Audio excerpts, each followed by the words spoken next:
বারবার তার স্ত্রীকে মাজার থেকে নিয়ে যেতে চায়।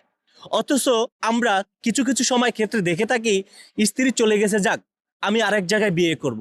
তার মানে সে স্বামীকে আমি সেলুট জানাই, আর স্ত্রী মাজারে চলে আসে, সে আবার এখান থেকে বারবার নিয়ে আসতে চায়। কিন্তু আপনার সংসার রয়েছে, আপনি চাইলে সংসার সুখী করতে পারেন, কিন্তু সেটা না করে এই মাজারের প্রতি আপনি আসেন, শুক্রবারে একদিন সময় করে আসেন, স্বামীকে নিয়ে এসে ঘুরে যান, স্বামীকে সব কিছু দেখান, এটা ভালো লাগবে। কিন্তু সংসার রেখে এভাবে কেউ পাগলামি করে? শোনেন, আমি আপনার একটা কথা কই, সংসার যদি আমার ভালো লাগতো, স্বামী যদি আমার ভালো লাগতো, তাহলে আমি সংসারের ভিতরে পড়ে থাকতে পারতাম, আমি প্রতি বৃহস্পতিবার দিন আসতে পারতাম।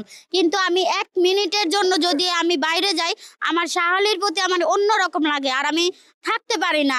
আমি যে মানে এই ভালো এই খারাপ হয়ে যাই। হ্যাঁ, আমি কিছুই থাকতে পারি না।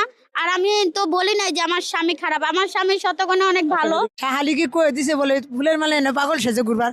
শালিকে বলে দিছে?